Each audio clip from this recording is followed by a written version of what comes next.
الله الذي لا إله إلا هو وأصلي وأسلم على نبيه المصطفى وأستعين بالله فنعم المولى ونعم النصير وأشهد أن لا إله إلا الله وحده لا شريك له وأشهد أن محمدًا عبده ورسوله وصفيه من خلقه وحبيبه بلغ الرسالة وأدى الأمانة ونصح للأمة فكشف الله به الغمة تركنا على المحجة البيضاء ليلها كنهارها لا يزيغ عنها إلا هالك فصل اللهم وسلم وزد وبارك على هذا النبي الأمي على آله وأصحابه وأتباعه وتابعيهم بإحسان إلى يوم الدين ثم أما بعد يقول الحق سبحانه يا أيها الناس اعبدوا ربكم الذي خلقكم والذين من قبلكم لعلكم تتقون.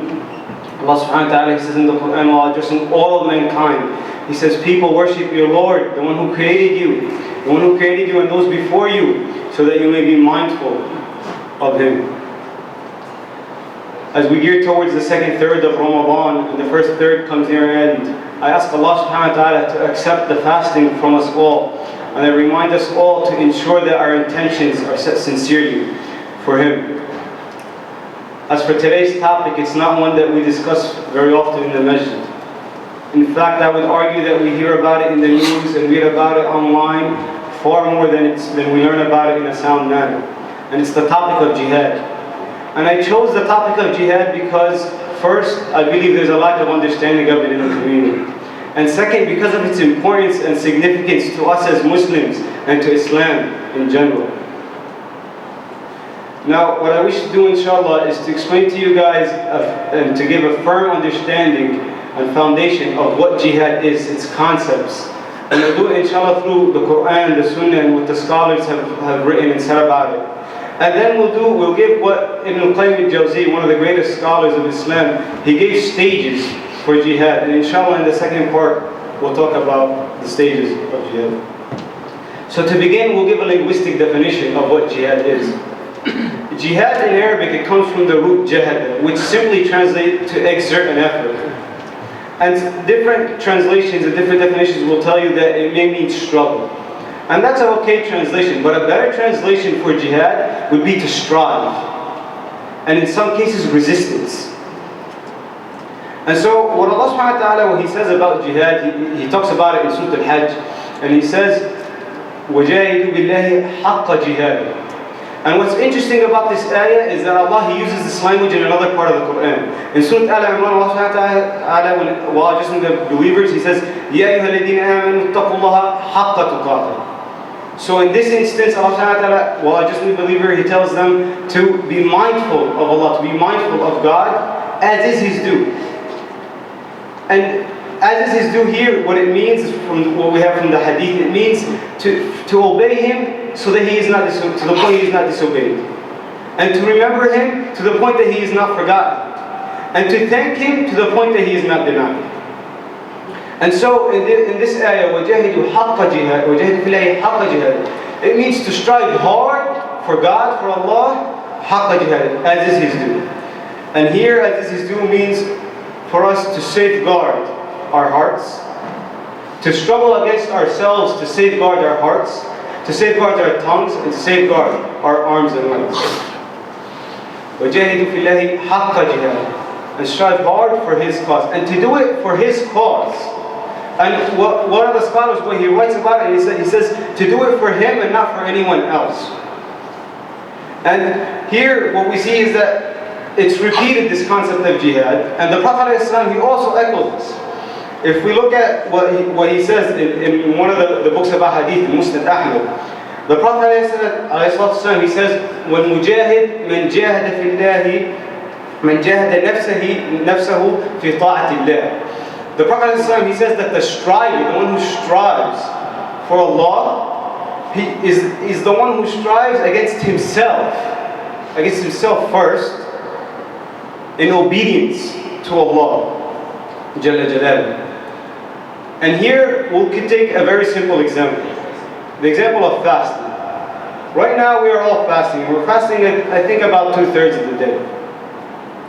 And when I say fasting, I mean to fast to its truest potential, and to fast as it's been written for us to fast. To be conscious throughout the day of your fast. and to fulfill your duties as a believer throughout the day. That means fulfilling our obligatories, whether it comes from praying our obligatory prayers, or if we're studying for an entry exam, if that's how we're spending our summer, to study for that exam. Or if we have to work to support ourselves or to support our families, to work and support our families and ourselves. And to strive for that, that's the first example. But perhaps another example that will shed a bit more light to that is that we all do it, inshallah, or at least we all should wish for the liberation of Al-Masjid Al-Aqsa and the liberation of Palestine from the occupation. As Muslims, that's actually a duty. But here's what we neglect to realize. And actually, in this blessed hour, in this blessed day, in this blessed month, ask Allah subhanahu wa ta'ala to liberate Al-Masjid Al-Aqsa and to liberate Palestine from the occupation. And so what we neglect to realize is that historically, anybody who's liberated Palestine from occupation, whether it's Salah ad-Din, whether it's Umar ibn Khattab, they all met this one condition. All of them, they strived. They strived against themselves to abandon anything that is bad and to reform themselves to be better. And because of that, they were capable of achieving what they achieved. So ask Allah subhanahu wa ta'ala to make us those who strive for what is right. And if we want to take a further look into jihad, we see that Allah subhanahu wa ta'ala in Surah Al-Furqan, He tells the Prophet alayhi salatu wasalam, He says, فَلَا تُطَعِ الْكَافِرِينَ وَجَاهِدْهُمْ بِهِ جِهَادًا كَبِيرًا. He says to the Prophet alayhi salatu wasalam, don't give in to the deniers, don't give in to them. وَجَاهِدْهُمْ بِهِ جِهَادًا كَبِيرًا. And strive against them with a great deal, with a great strive. And the Mufassirun, they said that here it's talking about the Quran. And when we say it's talking about the Quran, it means it's talking about the truth.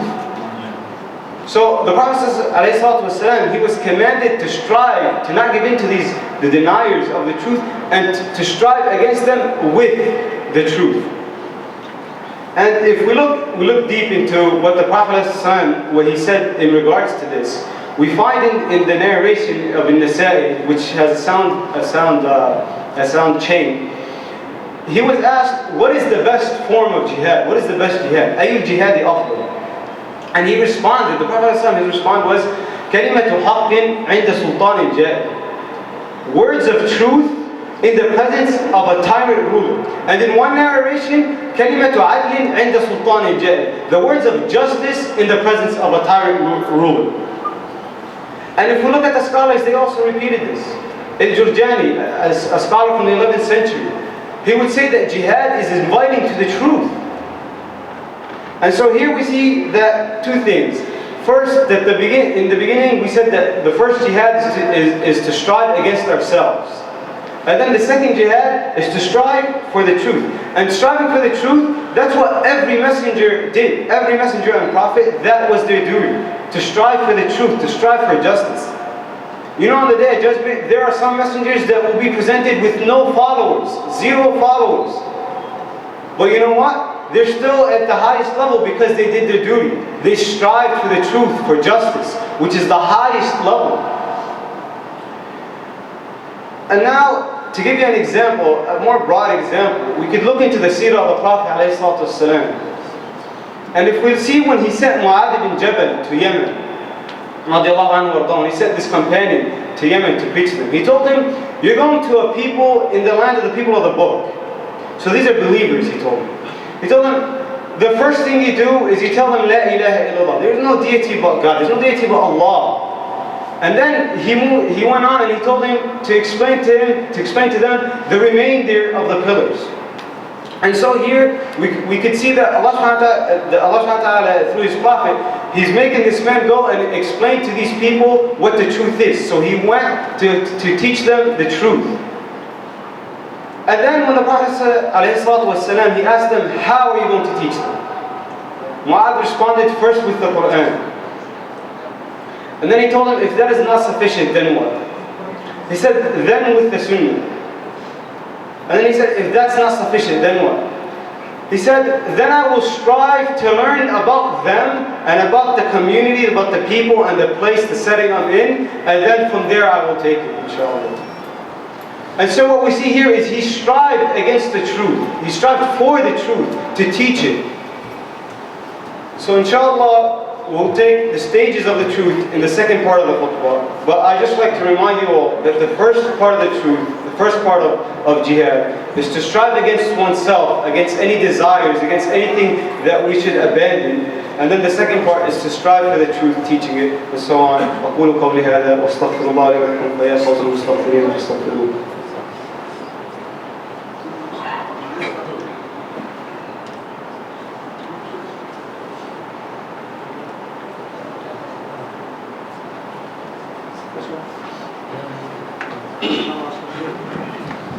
بسم الله الرحمن الرحيم. الحمد لله رب العالمين. الحمد لله حتى الرضا والحمد لله بعد الرضا والحمد لله أبدا أبدا والصلاة والسلام على رسول الله وعلى آله وصحبه ومن. We begin in the name of God, the Lord of mercy, the giver. We praise Him until He is pleased. We praise Him after He is pleased. And we praise Him forever and ever. And may peace and blessings be on His last and final messenger, Muhammad sallallahu alayhi wa sallam. Before we commence and move on into the stages of jihad, I'd like to clarify one point, which most of you, when I first mentioned jihad, probably thought of. And I'll tell you what one of the biggest scholars of Islam, Ibn Taymiyyah alayhi rahmatullah, who's called Shaykh al-Islam, what he said regarding this. Ibn Taymiyyah, he said, Islamic warfare is always defensive. And then he explains why. He says, because the non-Muslims and the Muslims, the essence is for them to be in peaceful coexistence. And then he says, if you go back to history and you study it, you'll find that any military expedition that the Prophet ﷺ went on, it was of the same manner. What's the proof for this? Other than the fact that this is a major scholar who has told us this. The proof for this is in our history, in our seerah, in the biography of the Prophet ﷺ. Because if we look at Sulh al-Hudaybiyah, the Treaty of Hudaybiyah, which happened in the 6th year after the Hijrah, which means 18 years after the message, there was a peace treaty enacted. If we look at it closely, we find that from the beginning of time until the peace treaty, in that span of 18 years, let's say there was a number of Muslims that accepted Islam. From after the peace treaty until Fatih Makkah, which was a 2-year span, the same amount, and in some narrations, double the amount of people accepted Islam. Which is proof for what? That many more people, if we want to do the math, it's about 10 times more people, accepted Islam during times of peace than during times that weren't in peace. So when it comes to us and reading some fabricated history that's found online, and I've read it before, we have to keep this in mind, that in the authentic sources of history, we have actually these real sources. Islam, like a few people try to spread that Islam was spread by the sword. That is the opposite of true. Even now that I deal with a lot of the young guys, and it's difficult for me to try to tell them something because when they go online to authenticate it, they're not going to find it. Because the people working against the truth, they're far better at it, and they're putting many more fabricated things. But the truth is right there. 10 times more people accepted Islam during times of peace than times that weren't. And now inshallah to go through the stages of jihad, as Ibn al-Qayyim alayhi rahmatullah, he has set for us. He actually put down 13 stages for jihad. But he simplified it into 4 with subcategories. And he said that the first stage is the stage we've been mentioning since the beginning. It's the stage of striving against oneself, jihad al-nafs. And he said that the first condition, there are 4 conditions. The first condition to this is learning about the religion of truth and guidance. And then the second condition is working hard to what we've learned. And then he explains why. He says because knowledge without action, if it doesn't harm you, it cannot benefit you. And then the third condition, after learning about it and after working on it, is to call to the truth. Because he says if you do not call to the truth after it's reached you, then you're like the people who the truth has came to them and they concealed it within themselves. They hid it. And the fourth part of it is perseverance. Perseverance when it comes to spreading the truth. Because there are going to be times where spreading the truth is difficult. There are going to be times where the creation, where other people try harming you, try harming us. And that's why he left the fourth condition to it, perseverance. And then he says the second stage of jihad, the second stage of striving, is striving against shaitan. And he begins by saying the first thing is to strive against anything that he tries to make of impressions or show of evil desires. And the second part is to strive against anything he tries to make of evil actions or of bad deeds, of sinful deeds. And then in Al-Qayyim he says that this is done through two things. The second stage, the stage of striving against shaitan, it's done through two things. The first is certainty. Certainty in faith. And the second is patience. Certainty in faith so that any time he tries to make impersonations or impressions or gives any doubts, you're certain of the faith. And patience. Patience so any time he tries to make any of the desires out there for you, that you're patient and you stay away from it. And then he gives the third stage. And he says that the third stage is to strive against the deniers of the truth and the hypocrites. And he says this is done through four parts. The first is through the heart. And you've heard the heart mentioned a few times, and he actually repeats it a few times. And he repeats it a few times for a reason. Because the heart has to do with the soul. And the soul has to do with your jihad against yourself. So jihad in nafs, jihad against oneself, it's actually revolved around all the other ones. And that's why you cannot, and we mentioned this previously, you cannot strive against others before you strive against yourself.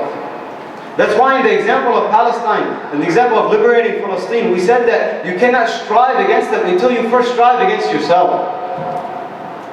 And so that's why he makes the first condition against striving against the rejectors and the hypocrites, to strive against them with your heart. And then he says the second condition is to strive against them with your tongue. And the third condition is to strive against them with your wealth and property. And I think your wealth and property, this is very easily explained. Because how many advocacy groups do we have that are striving against the truth? How many billboards, how many buses across America and across the West and even in other lands do we see that have messages that try to put down and challenge Islam? So this here is striving against the deniers and the hypocrites with your wealth and property. And the fourth condition is striving against them with your arms and feet, which implies what? Again, it implies action, as mentioned before. And then he gives the fourth and final stage. And he says the fourth and final stage is to strive against those who work for evil, those who work for innovation of the religion that's been perfected, those who work for injustice, to strive against those who work for injustice. And when we get to the last point to pursue, we'll explain this deeper. But we need to strive against those who work for injustice, even if they're Muslims. If they're working for injustice, we need to strive against them. And here he explains it in three parts. He says to strive against them with your hand. But if you're not capable of that, then to strive against them with your tongue. And if that's not possible, to strive against them with your heart.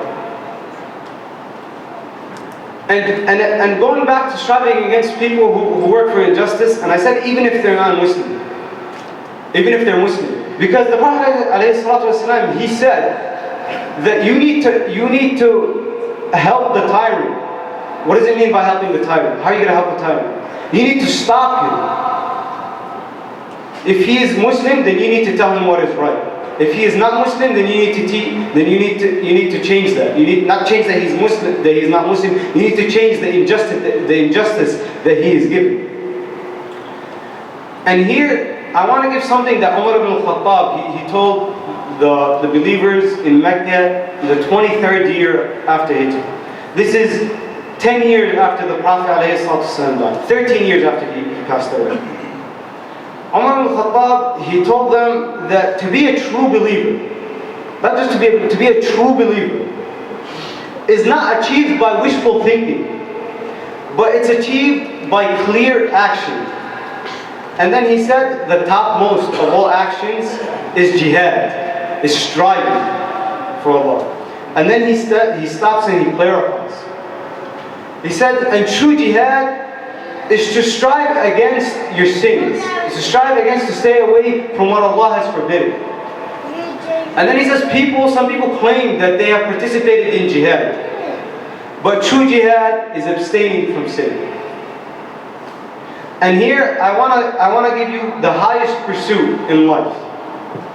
This is to Muslims and non-Muslims. Some of the scholars, they've said, and one of the biggest du'ats in America, actually he mentioned this a few months ago. He said that the highest pursuit of any man is the pursuit of justice and the pursuit of truth. And we already said that the prophets, alayhi salam, they all worked for this. They all worked for the pursuit of justice and for the pursuit of truth. And you know what? Working to strive against ourselves and working to strive for the truth and any form of jihad, actually, it all consists of working to the pursuit of justice and the pursuit of truth. I'll conclude with the last two action points. Just to recap, we mentioned that the first point is to strive against ourselves. And I said that striving against ourselves means to strive to do what Allah has commanded us to do from the obligatories, and if we want to add to that, and to abstain from what Allah subhanahu wa ta'ala has made forbidden on us. And so I ask Allah subhanahu wa ta'ala to make us of those who strive against ourselves, and I ask Allah subhanahu wa ta'ala to make us of those who strive for the truth. And I ask Allah subhanahu wa ta'ala to make us of those who work for the betterment of society and the benefit of His ummah. And I ask Allah subhanahu wa ta'ala to make us of those who comprehend His religion and understand it, and to make us of those who follow in the footsteps of His last and final messenger, sallallahu alayhi wa sallam. Stand for your worship. Wa aqim as-salat.